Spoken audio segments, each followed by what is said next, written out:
हवाई जहाज जो वो भी जो है एक तरीके से पृथ्वी पर विध्वंस हो गया। शनि मंगल का जब षडाष्टक योग बनता है या खप्पर योग बनता है, भारतीयों के ऊपर जो हमला भी हुआ। नमस्कार दोस्तों, मैं हूं आचार्य संजय शर्मा। आज हम बात करेंगे 2025 का जो वर्ष है, इसमें ये युद्ध की संभावनाएं क्यों ज्यादा हो गई। कारण क्या है कि भारत और पाकिस्तान का युद्ध हुआ। आप देखें कि भारतीयों के ऊपर जो हमला भी हुआ, क्योंकि शनि मंगल का जब षडाष्टक योग बनता है या खप्पर योग बनता है, तब इस प्रकार की घटनाएं प्रारंभ हो जाती हैं। आपने देखा कि मंगलयान अर्थात जो एक हवाई जहाज जो वो भी जो है एक तरीके से पृथ्वी पर विध्वंस हो गया गुजरात में। तो इस तरह की अप्रिय घटनाएं, लोगों का मारा जाना या हत्याएं हो जाना, ये क्यों है, किस लिए है, क्या कारण है?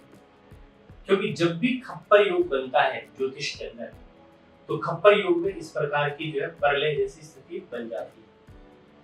आप देखें कि जब से सावन का प्रारंभ हुआ है, उसके पश्चात अप्रिय घटनाएं जो है कम हो गई। क्यों?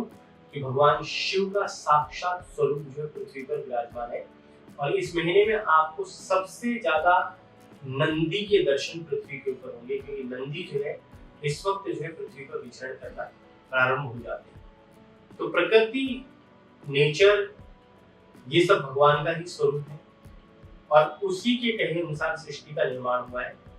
और इस साल का जो नंबर है वो 9 बनता है। 9 किसका नंबर है?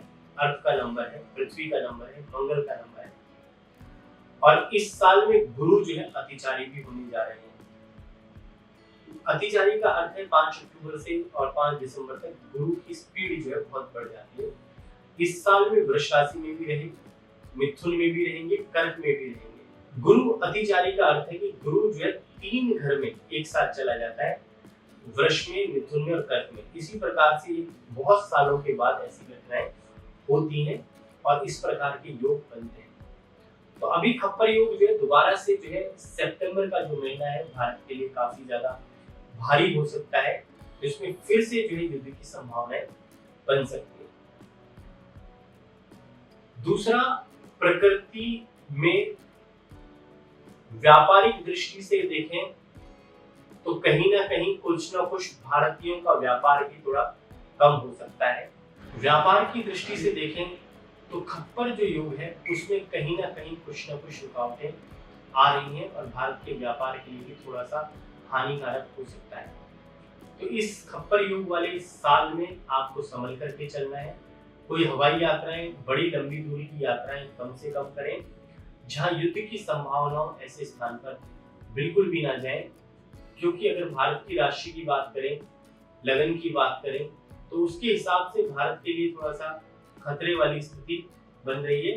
सितंबर, अक्टूबर, नवंबर 3 महीने जो है काफी ज्यादा कष्टकारी हो सकते हैं और मानव जीव को भी ध्यान रखना पड़ेगा इस समय। अभी जो इस साल की ग्रह स्थिति की अगर हम बात करें प्रेजेंट समय की, इस वक्त जो है शनि जो है वक्री हो रखे हैं, जो कि नवंबर तक जो है वक्री ही रहेंगे। राहु जो है कुंभ राशि में विराजमान होकर के बैठे हुए और गुरु जो है मिथुन राशि से कर्क राशि में प्रवेश कर जाएंगे।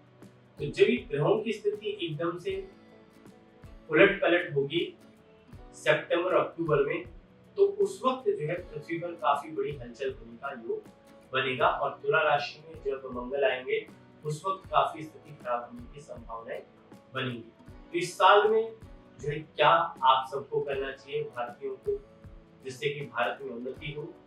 सबसे ज्यादा जरूरी है विष्णु सहस्त्रनाम का पाठ करें, लक्ष्मी चालीसा का पाठ करें, कनकधारा स्तोत्र का पाठ करें, जिससे कि हर एक भारतीयों को जो है आगे बढ़ने का मौका मिले। दूसरा, हो सके तो बृहस्पति मंत्र का जाप सब लोग करें, जिससे कि कोई अन्य जल की जीवन के अंदर कमी ना हो। तो यह वर्ष आपके जीवन में शुभता, सफलता और सौभाग्य की वृद्धि करे, क्योंकि सिद्धार्थ नामक जो संवत है इस साल का, जब से प्रारंभ हुआ है 29 मार्च के बाद से, आप देखें तब से कहीं ना कहीं जब से शनि परिवर्तित हुए हैं, उसके पश्चात जब से इस साल का प्रारंभ हुआ है, इस साल का राजा और मंत्री दोनों ही सूर्य हैं और नंबर के हिसाब से मंगल है, तो तब से कहीं ना कहीं देशों में भी आपस में युद्ध की स्थिति बनी हुई है। कई देशों में मुश्किलें आ गई और पश्चिम दिशा के लिए ग्रह सबसे ज्यादा भारी रहने वाले हैं। तो पश्चिमी देशों में काफी पीड़ा और अशांति होने वाली है। तो भारत क्या है, अपने मूलभूत स्वभाव में रहे, धार्मिकता अपनी बढ़ाए और लोगों को ईश्वर का ध्यान करना चाहिए और जल्दबाजी से कोई भी निर्णय नहीं लेना चाहिए, तभी भारतीयों के लिए अच्छा रहेगा। और इस खप्पर योग में आप अपने मन को संतुलित रखें और हो सके तो व्यापार विदेशों के साथ जो लोग करते हैं उधार पर बिल्कुल ना करें और पहले से एलसी खुलवा करके रखें, जिससे कि आपका व्यापार में नुकसान ज्यादा ना हो। तो व्यापारी वर्ग को सावधान रहने की आवश्यकता है। युद्ध की परिस्थितियां बन सकती हैं, इसलिए बहुत ज्यादा शांति रखें। और अंत कलह कलेश का युग भी बन रहा है, तो सबको शांत रहना है इस खप्पर युग में। और खप्पर युग आपका कुछ नहीं बिगाड़ पाएगा, क्योंकि जो भगवान की शरण में रहता है उसके कोई भी ग्रह गोचर कुछ भी नहीं बिगाड़ सकते। और कहा जाता है गुरु का अर्थ होता है जो ज्ञान की वृद्धि करे। गु का मतलब होता है अंधकार, रू का मतलब होता है प्रकाश। जो अंधकार से प्रकाश की ओर है वो गुरु है। तो जो है जिन्होंने गुरु धारण नहीं किया है वो गुरु धारण करें और अगर हो सके तो भगवान शिव को अपना गुरु मान करके शिव की उपासना करें, सारे संकट अवश्य ही दूर हो जाएंगे। नमस्कार।